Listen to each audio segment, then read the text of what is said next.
I mean, I think it's, this time of year we're obviously working on our execution in all phases of the offense. So whether it's inside or outside the numbers, I mean, it's vital for us to understand what we're trying to accomplish through the concept. So, I mean, it's all about what the defense presents, all right, what we're trying to attack, all right, with inside of it. So the opportunity to work that part of the offense has been great. And, like this next week, each day we're having emphasis points. So continued growth and emphasis in that area has been great for us. Find something I've noticed in the preseason games, a lot of screens, whether it's wide receiver, running back, tight end. How do you think that can kind of complement what you guys do so well in your own? Yeah, I think just in general, a good screen game is an opportunity to get the ball in space to our playmakers. Uh, Halfback screens, obviously, they get lead blockers. It's really kind of, in a way, outside zone on level two after you displace them. Perimeter screens, again, our ability to make the defense defend all 53 yards of the field for width. So we've always viewed it as a complement to what we do. And then, going through the offseason and stuff like that, areas of improvement. We're excited with the growth we've had in that, and just it's an overall area that we knew we could improve on, and we look to continue just getting better in all areas over the next week or two. Greg, how do you see the left guard battle close now at the time you have Yeah. to make a decision? Decisions, I mean, we're not at that time yet. I mean, we got a week of work. All right, a lot of stuff we're trying to emphasize this week and get done. Guys have 3 more days plus the game. We have time as far as making decisions. All right, because obviously with guys coming in and executing what the emphasis are, we really look forward this next week to see what a lot of guys are going to do in the situations and look at how they respond. And Has there been one or two guys that have really helped themselves this past month? yeah, I think it just everything, like all guys who are going through fighting to make the 53. There's good days, there's other days, but it's like we're looking for consistency. So the next 3 days, I think, all right, plus the game, will really allow us to really get a good feel as to where all competitions are going in all positions. Like a lot of attention. So No worries. a lot of attention this offseason, obviously, into his health. I know it's a limited body of work from the other day in Houston, but did you see any signs of Tua being able to protect himself? Well, I think just overall his offseason plan of things he wanted to improve on, I think that he's had emphasis on areas that he's been working on, and we've seen, him challenging himself in many of those areas. So I think overall, like the way he's progressed and the way he's developed through working on all these things have been very impressive for us, and really excited for him to continue his growth going through the rest of the preseason and the regular season. How were you when you heard Ron's injury is not serious? Well, Tron and I go way back, so like with him, very happy that it wasn't anything that was going to be major, but he knows when it's go time, so I'm sure he'll be ready when the lights get bright. But yeah, very, very happy that it wasn't anything that was going to be substantial. Frank, I know the plan wasn't for Skylar to play the entirety of the game after Tua went out, but obviously Mike had a situation. It seemed like Skylar took advantage of it. What did you like most about that performance? Yeah, I mean, the grit and the tenacity that Skylar plays with, I mean, just he's a competitor, and obviously, reveling in those more opportunities to play. I mean, he's done a great job for us. His command in the huddle, his execution of what we're trying to accomplish, just overall, he's had a very good camp. And, really this next week will be a great opportunity for him to continue into that, because really liked where he's progressed and what he's been able to do so far. Right. We talked about Mike, I think it was back in March or February at the combine. Hiring Butch was an effort to, I guess, shift your attention away from the offensive line and having to deal so much with the offensive line. I'm curious how that transition has gone for you in the past 6 months or so. Well, it's like everything is about, having our coaching staff have a sense of urgency and passion and enthusiasm in what you do, ability to communicate and problem solve. He's been a great addition, and the communication we're able to have amongst the staff with all things has been awesome. And I think that a lot of that comes into our second year of his system, and then him being it before with Mike. There really is an understanding of what we're trying to accomplish. So far it's been great. But however, we got to focus on today, just because for us right now, the most important thing for us is not to look to the future, not what we've done. We have to get better today, tomorrow, the next day, for us to get to where we want to go, for us to maximize our goals for the season. Frank, Mike has talked a lot about game operation, speed, getting to the line, getting the play off. How have you helped, and what has been your role in making the offense better this year? Just facilitating, information. All right, helping, communicate the standard of performance that we're looking to have. Communicating with guys. All right, why we're doing what we're doing, why this creates problems. So I think ultimately it's just our communication, all right, of expectations, one as a staff and then two to the players.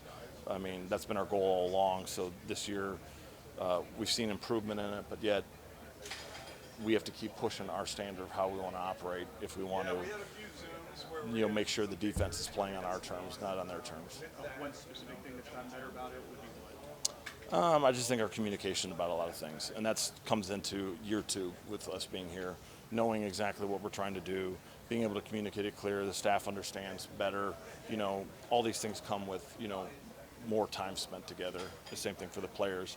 More time spent together, they understand intent better, they understand how they all work together to accomplish things. Could you describe your level of satisfaction, what you see with the running back group, and do you think there's enough there to get this offense to where you want it to go this year?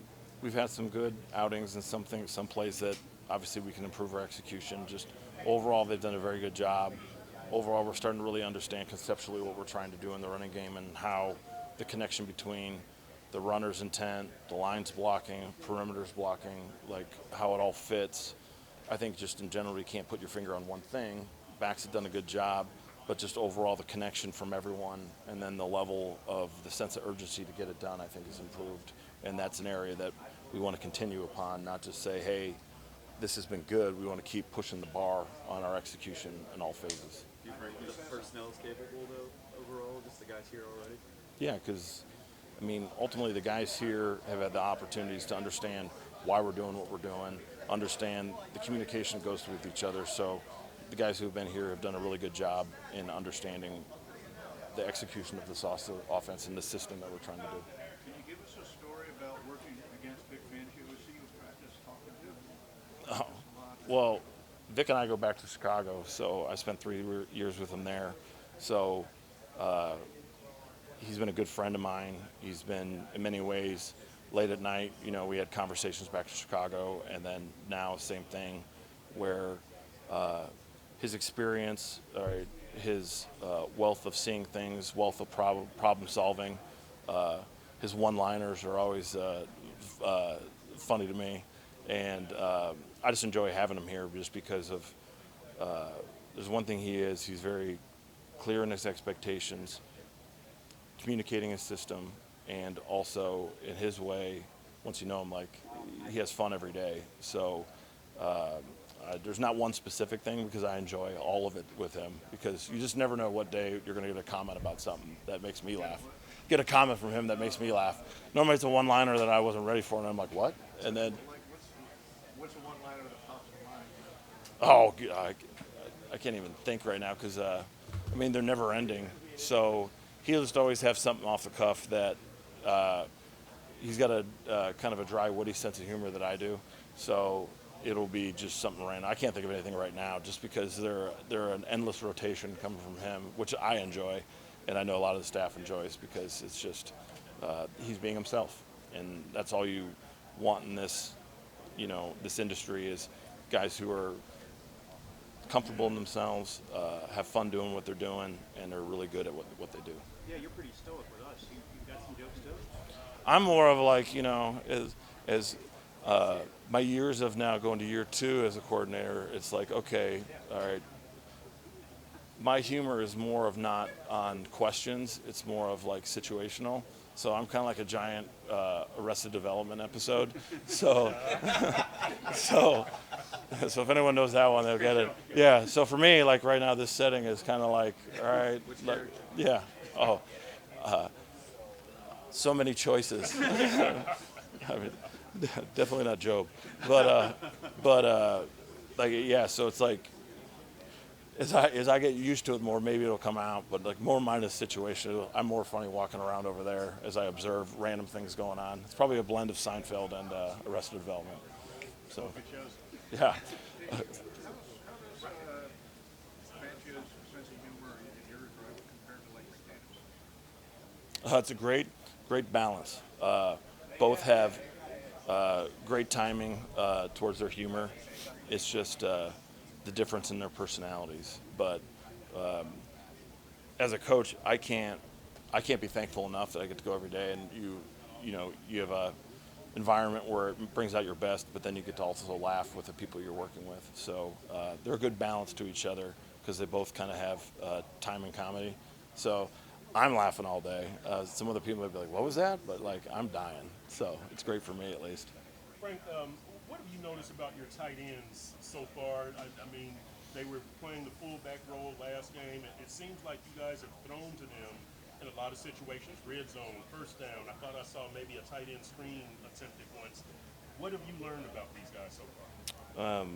Like we talked about all along, guys who are able to do the complete skill set of things, because it's hard playing tight end. Coaching it for 6 years, I have the most empathy for Embo because it's like you're going to do a little of everything all the time, and sometimes you're learning something inside of a concept as opposed to we expressly tell you. So they work hard, their love of football, all right, all of them possess mental and physical toughness. So been very pleased with what they're doing. They accept their role, they thrive when they get their opportunities. So far, they're committed to the cause of each day getting better. And I mean, it was really cool for Durham to see in a situation like he was to execute something he's now done in practice several times. So again, the way you practice, the way you play, and that's why like today for us is most important, making sure that we maximize this opportunity as our growth for the season. Do you have a role that the tight ends must play, or are the tight ends showing you guys what they can do? I think everything, like as we challenge them with new criteria for each play concept, what we're trying to accomplish, their execution in it allows us to go, okay, there's another thing they can do. I think ultimately this time of year is as we're attacking a defense, we're seeing, okay, where are their stress points, where are they vulnerable, and tight ends that are versatile allow us to do that because you can move them around the offense, right, to be either primary pieces or complementary pieces. And when you have guys who can play inline, fullback, out wide, all right, run primary spots and execute, it allows us to be versatile in what we want to do. Frank, what's that collaborative process with Mike now that you're in year 2? Like, is there a way that he approaches an off season after a season's worth of experiences that you maybe didn't notice last year? Yeah, I think it comes with the familiarity with Mike now. Really, prior to getting here, not knowing him as well as maybe he knew like Wes and Embo, who he worked with. But when you go through the season and you have the fire of it all, you work through it and you learn, okay, how does he communicate? How can I help? And I always believed in my coaching career. All right, my job is to assist, all right, my boss and make sure that I can take things off of his plate. Sometimes you take things off of his plate he doesn't know. So it's anticipation. So I think in year 2, I can anticipate what he wants better so I can help him, where all of a sudden it's like, that's done. Oh, yeah, okay, thanks for doing that. So I can anticipate him better to help him. And then more of it's just communication. When you can anticipate and you give good communication, all right, the machine just keeps moving faster and faster. Are there any examples of that you can share with us? Well, just like in training camp, it's like, all right, we're trying to get these couple things done the next couple days. Like, I can lay it out, like, so, or I can anticipate knowing what he's probably wanting to do. I can give him an outline of it, and then he can go yes, no, as opposed to maybe he was going to do it. I can give him an outline of it, and then he can choose off of that, or he can go, hey, why'd you do this? And then we can think about it. So it's just anticipating communication and anticipating maybe wants or needs that he can do that I can remove from his plate.